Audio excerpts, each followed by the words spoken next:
Hello students, कैसे हैं आप सभी लोग। मैं हूं Pooja Singh and welcome back to my channel accounting master class and this is the 8th lecture. ये मेरा 8वां लेक्चर वीडियो है on the subject auditing. 7 lecture video मैं ऑलरेडी अपलोड कर चुकी हूं इस सब्जेक्ट पे and this is my 8th lecture video. ये मेरा 8वां लेक्चर वीडियो है। तो चलिए शॉर्ट में मैं आपको बता देती हूँ कि जो पिछले 7 लेक्चर वीडियोस थे उसमें हमने कौन कौन से टॉपिक डिस्कस किए थे। तो एक बार वीडियो को पॉज करके देख सकते हैं। ये वो लिस्ट ऑफ सब्जेक्ट है जो मैं इस सब्जेक्ट में कवर कर चुकी हूँ। मैं आपको बता चुकी हूँ बहुत डिटेल में व्हाट इज ऑडिटिंग, ऑडिटिंग क्या है, इसका ओरिजिन क्या, मतलब कहाँ से ऑडिटिंग का कॉन्सेप्ट आया, इसका ओरिजिन क्या है, मीनिंग क्या है, स्कोप क्या है, इंडिया में ऑडिटिंग कैसे शुरू हुई, book keeping, accountancy and auditing के बीच में क्या रिलेशनशिप है, अकाउंटेंसी एंड ऑडिट में क्या डिफरेंस है, ऑडिट एंड इन्वेस्टिगेशन में क्या डिफरेंस है, एक ऑडिटर की क्वालिटीज एंड क्वालिफिकेशन क्या होनी चाहिए, ऑडिट का ऑब्जेक्टिव क्या है, एरर्स क्या होते हैं, फ्रॉड क्या होते हैं, एरर कितने टाइप के होते हैं, फ्रॉड कितने टाइप के होते हैं, ये सब हमने डिटेल में समझा। इसके साथ ही ऑडिट की limitation and advantage and audit का क्लासिफिकेशन, तो ये सारे टॉपिक हम बहुत डिटेल में पढ़ चुके हैं। एंड क्लासिफिकेशन ऑफ ऑडिट में हमने ये जो डिफरेंट टाइप के ऑडिट हैं इन सबको बहुत डिटेल में समझा था, ठीक है। एंड आज हम इसके आगे पढ़ेंगे। अच्छा, लेक्चर 7 तो मैंने बताया ही नहीं। तो लेक्चर 7 में हमने पढ़ा था टेक्निक ऑफ ऑडिट, ऑडिट की टेक्निक क्या होती है, प्रिपरेशन बिफोर ऑडिट, यानी ऑडिटर ऑडिट करने से पहले क्या क्या तैयारी करता है वो सब हमने समझा था। ऑडिट का program, audit notebook, audit working paper, audit की एविडेंस पेपर, तो ये सब हमने डिटेल में समझा था लेक्चर नंबर 7 में। एंड आज है हमारा लेक्चर 8 जिसमें हम पढ़ेंगे प्रोसीजर ऑफ ऑडिट, ऑडिट का प्रोसीजर क्या होता है, ठीक है। तो चलिए फिर, ये था अभी तक जो हम इस सब्जेक्ट में कवर कर चुके हैं एंड आज हम इसके आगे प्रोसीजर ऑफ ऑडिट स्टार्ट करते हैं, ठीक है। चलिए आगे बढ़ते हैं। अच्छा, एक बात और है, काफी बच्चे ये डाउट मतलब मुझे कमेंट सेक्शन में लिखते हैं कि मैम आप क्यों बताती हैं कि क्या क्या कवर कर चुके हैं। तो एक बात बताऊं, ये बताना बहुत जरूरी है, क्योंकि किसी भी स्टूडेंट को रेंडमली कोई वीडियो अगर मिले, ठीक है, तो ना उसको आगे का पता है ना पीछे का पता है कि मैम क्या क्या पढ़ा चुकी है, टॉपिक कहाँ से आए, क्योंकि आपके सामने तो रेंडमली यूट्यूब की तरफ से कोई एक वीडियो सामने आएगा ना, अगर आप नए स्टूडेंट है तो इसलिए मुझे ये बताना बहुत जरूरी है कि इस टॉपिक पे आने से पहले हम क्या पहले पढ़ चुके हैं, ठीक है। और एक बात बताऊं, कोई भी टॉपिक है वो अच्छे से तब समझ में आएगा जब आप उसे सीक्वेंस में पढ़ेंगे। ऑडिटिंग जब तक ये नहीं पता, ऑडिटिंग क्या है, ऑडिटर क्या है, क्या फायदा है, क्यों करते हैं ऑडिटिंग, जब ये बेसिक नहीं क्लियर है तो प्रोसीजर की कहां से बात आएगी, ठीक है। इसीलिए मैं आपको सीक्वेंस में पढ़ाने की कोशिश करती हूँ और इसीलिए मैं वीडियोस के नंबरिंग भी करती हूँ कि आप भी सीक्वेंस में ही पढ़िए, सेपरेट प्लेलिस्ट हर सब्जेक्ट की बनाती हूँ, ठीक है। तो इसको आप टाइम वेस्ट मत माना करिए। 2 मिनट अगर मुझे ये बताने में लगते भी हैं तो कोई बात नहीं, कम से कम आपको समझ में तो आ जाएगा मैं क्या क्या पढ़ा चुकी हूँ। अब अगर आपको पता चल गया और आप मेरे चैनल पे पहली बार आए हैं, ये वीडियो पहली बार देख रहे हैं, ठीक है, तो आपको पता चल गया ना कि क्या क्या मैं पढ़ा चुकी हूँ। तो अब आप क्या करेंगे, मेरे चैनल पे प्लेलिस्ट पे जाएंगे और ये इन टॉपिक को अगर आपको पढ़ना है जो पुराने पढ़ा चुकी हूँ तो वो आपको प्लेलिस्ट में मिल जाएंगे, ठीक है। तो इसलिए बताना बहुत जरूरी है, इसको टाइम वेस्ट मत माना करिए, राइट। चलिए अब मैं स्टार्ट करती हूँ आज का topic, procedure of audit, audit का प्रोसीजर क्या है, ठीक। तो सबसे पहले एक बात बता दूं, there is no hard and fast method of audit, ठीक है। ऑडिट का एज सच कोई हार्ड एंड फास्ट एकदम स्ट्रिक्ट वही मेथड एज सच नहीं है।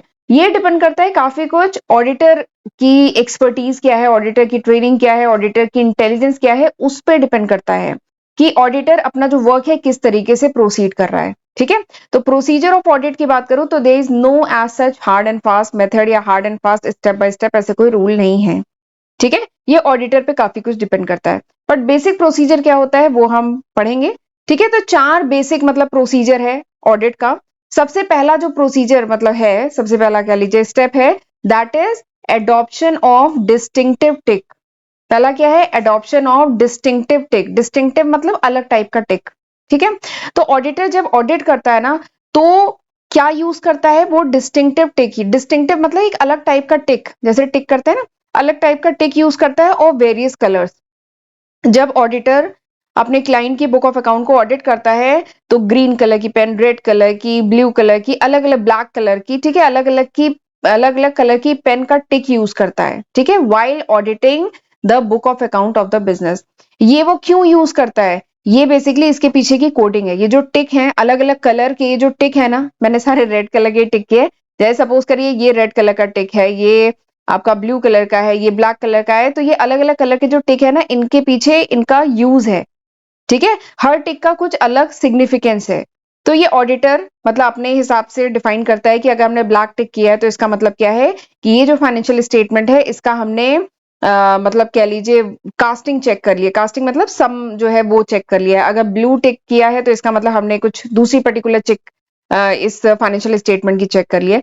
तो सबसे पहला प्रोसीजर यही है कि एडॉप्शन ऑफ डिस्टिंक्टिव टिक, यानी जो ऑडिटर है वो अलग अलग टाइप के, अलग अलग कलर्स के, वेरियस कलर्स के जो टिक है वो यूज करता है जब वो ऑडिट कर रहा होता है।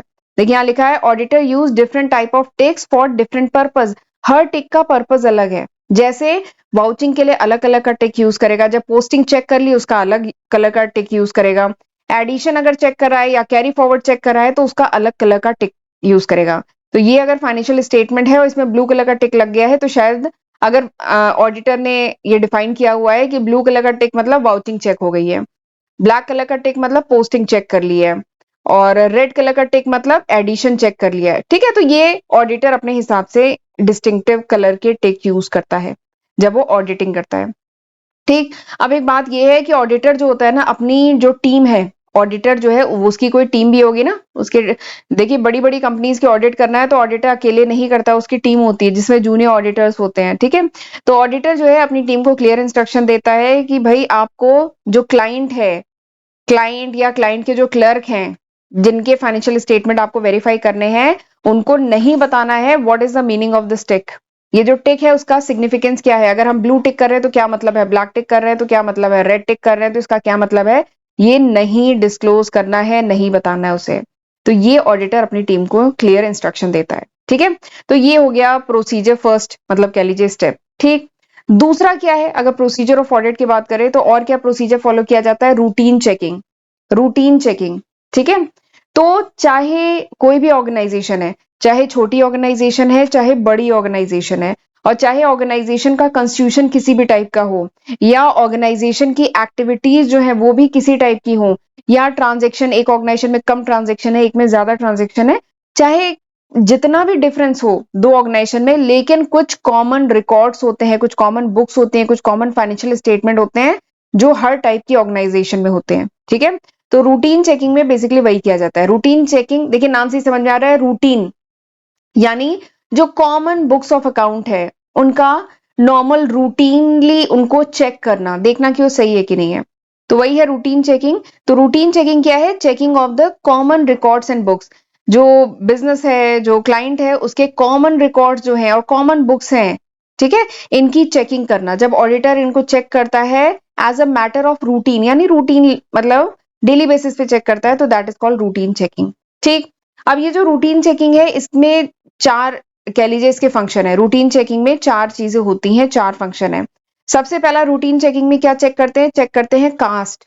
कास्ट मतलब क्या होता है कि बेसिकली सम एडिशन चेक करते हैं कि कोई कॉलम है उसके सारे एलिमेंट्स का एडिशन ये है कि नहीं है जो यहाँ पे लिखा है। ठीक है, तो checking of cast, sub cast, carry forward and other calculation in the book of original entry. जो बुक ऑफ ओरिजिनल एंट्री है, ठीक है, उसमें एडिशन वगैरह प्रॉपर है कि नहीं है और कैरी फॉरवर्ड प्रॉपर है कि नहीं है, ये चेक किया जाता है रूटीन चेकिंग में।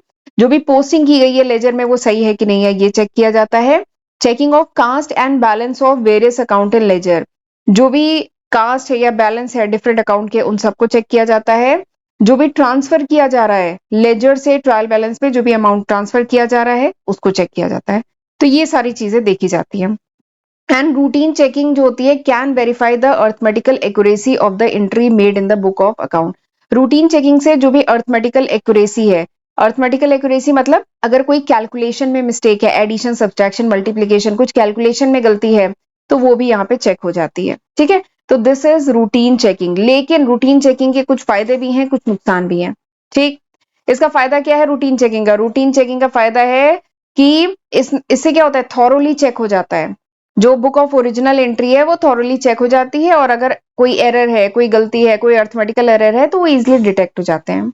और रूटीन चेकिंग से जो पोस्टिंग है, जो जर्नल से जो लेजर में पोस्टिंग की जा रही है उसकी भी प्रॉपर चेकिंग हो जाती है। तो ये तो अच्छी बात है, ये इसका फायदा है। लेकिन इसका डिसएडवांटेज भी है, इसकी लिमिटेशन भी है। क्या लिमिटेशन है रूटीन चेकिंग की, कि केवल जो माइनर फ्रॉड्स हैं, अगर कुछ कैलकुलेशन मिस्टेक है, कुछ अर्थमेटिकल एक्यूरेसी में कोई दिक्कत है, माइनर फ्रॉड्स हैं, तो वही इससे डिटेक्ट होते हैं रूटीन चेकिंग से। जो बड़े फ्रॉड्स होते हैं ना, वो इससे डिटेक्ट नहीं होते हैं। ठीक है, रूटीन चेकिंग से केवल अर्थमेटिकल कैलकुलेशन या छोटे मोटे अगर कुछ पोस्टिंग वगैरह में कोई गलती कर दी, छोटे मोटे अगर कोई एरर किए गए हैं, कोई फ्रॉड किए गए हैं, तो वही डिटेक्ट हो पाएंगे। बड़े फ्रॉड या एरर जो होते हैं इससे नहीं डिस्क्लोज हो पाते हैं। ठीक है, चलिए आगे बढ़ते हैं। अच्छा, आगे बढ़ने से पहले मैं थोड़ा सा बताना चाहती हूँ, ये वो लिस्ट ऑफ सब्जेक्ट है जो मैं आज की तारीख यानी सितंबर 2023 तक अपने first channel accounting master class and second channel Pooja Singh के नाम पे जो है उस पे कवर कर चुकी हूँ। और ये बताना काफी जरूरी है क्योंकि काफी स्टूडेंट को कंफ्यूजन रहता है कि मैम आप कौन कौन से सब्जेक्ट अपने चैनल पे पढ़ा चुकी हैं। काफी बच्चे मुझसे पूछते हैं, तो एक बार देख लीजिए, ये वो लिस्ट ऑफ सब्जेक्ट है, लेकिन एक खास बात यह है कि ये अभी तक है, सितंबर 2023 तक। अगर ये वीडियो आप कुछ महीने बाद देख रहे हैं, कुछ साल बाद देख रहे हैं, तो इसमें मैं काफी न्यू सब्जेक्ट ऐड कर चुकी होंगी। ये अभी तक है, सितंबर 2023 तक। तो जरूर मेरे first channel accounting master class and Pooja Singh के नाम से मेरा सेकंड चैनल है, दोनों चैनल को जरूर सब्सक्राइब कर लीजिएगा।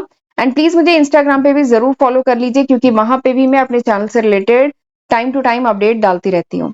ठीक है, एंड मेरे चैनल पे अपलोडेड वीडियोस के नोट चाहिए, then you can download my application from Google Play Store. आप गूगल प्ले स्टोर से मेरी एप्लीकेशन डाउनलोड कर सकते हैं। एंड लेक्चर प्लीज अगर अच्छा लगे तो इसे लाइक जरूर करिएगा एंड कमेंट करके बताइएगा कि हाउ वाज दिस लेक्चर, ये लेक्चर कैसा था, आपको समझ में आया कि नहीं आया। ठीक है, चलिए अब देखते हैं तीसरा जो प्रोसीजर है, प्रोसीजर ऑफ ऑडिट में तीसरा जो प्रोसीजर है वो क्या है, that is test checking. Test checking या जिसको सिलेक्टिव वेरिफिकेशन भी कहते हैं। ठीक है, तो just to reduce the time and cost involve in the audit of big manufacturing organisation. एक बड़ी ऑर्गेनाइजेशन में अगर ऑडिट हो तो बहुत ज्यादा क्या लगेगा, बहुत ज्यादा टाइम भी लगेगा और बहुत खर्चा भी लगेगा। तो इसी को रिड्यूस करने के लिए ये प्रोसीजर भी फॉलो किया जाता है, test checking and selective verification. इसमें क्या किया जाता है, नाम से ही समझ में आ रहा है, test checking and selective verification. तो इसमें बेसिकली सैम्पलिंग पढ़ा था ना, मैंने सैम्पलिंग जब स्टैंड्स पढ़ाया तो भी पढ़ाया है मैंने वहां पे सैम्पलिंग, और रिसर्च मेथोलॉजी जब मैं पढ़ा रही थी तो वहां पे भी बताया है मैंने सैम्पलिंग। सैम्पलिंग में क्या होता है, पूरा यूनिवर्स, पूरा जो पॉपुलेशन है उसे नहीं कंसीडर किया जाता है, उसमें से कुछ सैंपल सिलेक्ट किए जाते हैं। सैंपल मतलब क्या होता है, नमूना, यानी पूरा पॉपुलेशन ना कंसीडर करके इसमें से हमने सैंपल ले लिया। आप ब्लड टेस्ट कराते हैं तो क्या पूरा ब्लड दे देते हैं टेस्टिंग के लिए, नहीं ब्लड टेस्ट में थोड़ा सा सैंपल लिया जाता है ना, तो वही है सैम्पलिंग। सैम्पलिंग, अब यहाँ पे जो सैम्पलिंग का कॉन्सेप्ट है वो क्या है कि जो ऑडिटर है वो भी यूज करता है इस कॉन्सेप्ट को, सिलेक्टिव वेरिफिकेशन। इसमें ऑडिटर क्या करता है, ऑडिटर यूज करता है प्रोसेस ऑफ सैम्पलिंग। वो क्या करता है, पूरे ट्रांजेक्शन को, देखिए साल भर में तो अगर किसी बड़ी ऑर्गेनाइजेशन की बात करें तो साल भर में तो बड़ी ऑर्गेनाइजेशन में लाखों, लैक्स ऑफ ट्रांजेक्शन हुए होंगे, कुछ में करोड़ों ट्रांजेक्शन हुए होंगे। ठीक है, हो सकता है बहुत बड़ी ऑर्गेनाइजेशन है करोड़ों भी हुए हो। ठीक है, तो क्या किसी ऑडिटर के लिए पॉसिबल है कि इतने सारे ट्रांजेक्शन चेक करे? ठीक है, बहुत मुश्किल है ना। तो वो क्या कर सकता है, वो कर सकता है select a few item and if they are found correct, वो कुछ आइटम, अच्छा वैसे करोड़ों ट्रांजेक्शन तो थोड़ा मुश्किल है। ठीक है, करोड़ों नहीं होंगे, लाखों ही होंगे। ठीक है, लाखों हो सकते हैं, करोड़ों तो बहुत मुश्किल है। ठीक है, तो वो क्या बोलते हैं, ऑडिटर क्या करेगा, कुछ फ्यू आइटम सिलेक्ट करेगा एंड अगर वो फ्यू ट्रांजेक्शन सही है, उनमें कोई दिक्कत नहीं है, तो ये मान लिया जाएगा कि रिमेनिंग एंट्रीज भी क्या है, करेक्ट है, इसी की तरह करेक्ट है। तो यही है टेस्ट चेकिंग, यही क्या है, टेस्ट चेकिंग या कह लीजिए सिलेक्टिव वेरिफिकेशन। इसका बेसिक कॉन्सेप्ट क्या है, इसका बेसिक कॉन्सेप्ट कॉन्सेप्ट एकदम सैम्पलिंग वाला ही है कि जो ट्रांजेक्शन है उन सारे ट्रांजेक्शन को न चेक करके कुछ रिप्रेजेंटेटिव नंबर ऑफ ट्रांजेक्शन को चेक किया जाए और इनको रेंडमली सिलेक्ट किया जाए। जैसे ये कई ट्रांजेक्शन है, इनमें से आपने रेंडमली, और ये भी कई ट्रांजेक्शन है, इनमें से आपने रेंडमली कुछ ट्रांजेक्शन चूज कर लिए, सिलेक्ट कर लिए ऑडिटर ने। ठीक है, और फिर उस पर टेस्ट चेकिंग की, उनको चेक किया कि वो सही है कि नहीं है, and if they are found correct, अगर वो सही है यानी रिमेनिंग एंट्रीज भी सही है। ठीक, अब एक बात और है, ये जो मेथड है इसका फायदा तो है, समय बचता है, पैसा बचता है, टाइम बचता है, कॉस्ट बचती है, लेकिन इसको बहुत इंटेलिजेंटली एंड केयरफुली अप्लाई करने की जरूरत है, नहीं तो बेकार है ये मेथड, नहीं तो इसके डेंजरस कॉन्सिक्वेंस हो सकते हैं। ठीक है, आप जो रैंडम ऑडिटर जो है रैंडमली जो ट्रांजेक्शन को चूज करेगा वो बहुत सोच समझ के इंटेलिजेंटली केयरफुली चूज करने की जरूरत है। और एक बात है, ये जो टेस्ट चेकिंग या सिलेक्टिव वेरिफिकेशन वाला ये जो प्रोसीजर है, ये ज्यादा अच्छा वहां पे है जहां पे जिन ऑर्गेनाइजेशन में इंटरनल चेक वाला जो सिस्टम है वो बहुत स्ट्रांग है जहां पे। और इंटरनल चेक होता क्या है ये मैं अगले लेक्चर में बताऊंगी। अगला लेक्चर हमारा internal check and internal audit, internal check and internal control पे हमारा अगला लेक्चर है, ठीक है, एंड इंटरनल ऑडिट पे है। तो अगर कोई ऑर्गेनाइजेशन में इंटरनल कंट्रोल इंटरनल चेक बहुत स्ट्रांग है तो वहां पे ये जो टेस्ट चेकिंग है ये इजिली अप्लाई कर सकते हैं और रिजल्ट सही आएगा, ठीक है। और इसमें ऑडिटर को बहुत ध्यान से जो वो सैम्पलिंग करेगा ना, ट्रांजेक्शन जो सिलेक्ट करेगा वो बहुत ध्यान से इंटेलिजेंटली सिलेक्ट करना होता है, ठीक है। अब इसके बेनिफिट क्या है, मैंने बताया था ना टेस्ट चेकिंग, इसके बेनिफिट क्या है, इसका सबसे पहले बड़ा बेनिफिट क्या है, it saves time and energy, इससे कॉस्ट बचती है, एनर्जी बचती है, टाइम बचता है। और और क्या बेनिफिट है, और ये बेनिफिट है, if the selection of transaction is made intelligently, यानी अगर बहुत सोच समझ के इंटेलिजेंटली ट्रांजेक्शन को चूज किया तो इसके रिजल्ट जो हैं वो सही आएंगे, इट वुड बी यूजफुल। लेकिन इसका डिसएडवांटेज क्या है, डिसएडवांटेज ये है कि जितने भी एरर हैं या जितने भी फ्रॉड हैं सारे इससे नहीं डिटेक्ट किए जा सकते, ठीक है। तो ये इसका डिसएडवांटेज है। चलिए आगे बढ़ते हैं, अब हम पढ़ेंगे fourth procedure, that is audit in depth. Fourth क्या है, ऑडिट इन डेप्थ, तो नाम से ही समझ में आ रहा है, अब डिटेल में। ऑडिट इन डेप्थ मतलब डिटेल में ऑडिट करना, detail step by step examination of all the transaction.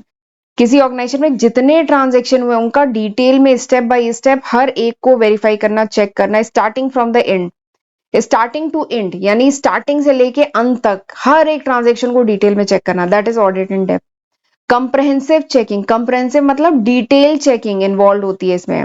And selected transaction are examine after tracing all the link from beginning to end, यानी स्टार्टिंग से लेके एंड तक जितने भी ट्रांजेक्शन है उन सबको एग्जामिन किया जाता है। इसका मेन ऑब्जेक्टिव क्या होता है, इसका मेन ऑब्जेक्टिव ये है कि to complete the audit of account in shorter interval and the auditor can maintain the time target in its work. Basically जो ये जो ऑडिट इन डेप्थ है, ठीक है, इसमें ये होता है कि एक शॉर्टर इंटरवल में जो ऑडिटर है वो पूरे बुक ऑफ अकाउंट को ऑडिट करने की कोशिश करता है, ठीक है। जो भी टाइम टारगेट है कि जितने समय में हमें ऑडिट का काम कंप्लीट करना है उसमें करने की कोशिश करता है ऑडिटर, ठीक है, बट डिटेल में करता है, right from starting to end हर ट्रांजेक्शन इसमें चेक होते हैं, that is audit in depth, ठीक है। तो ये चार कह लीजिए प्रोसीजर हैं ऑडिट के, ठीक। तो मैंने काफी डिटेल में आपको पढ़ा दिया है। तो अब हम अगले लेक्चर में ये टॉपिक पढ़ेंगे, internal control and internal check. आज यहीं तक रखते हैं, ठीक है। एंड प्लीज अगर लेक्चर यूजफुल लगे तो लाइक करना मत भूलिएगा, मैं डेली आपके लिए ऑडिटिंग के लेक्चर ला रही हूँ, तो प्लीज मुझे मोटिवेट करते रहा करिए और इन वीडियो को लाइक जरूर करिएगा, ठीक है। तो चलिए अब मिलते हैं अगले लेक्चर वीडियो में, तब तक अपना ध्यान रखिएगा, गॉड ब्लेस यू।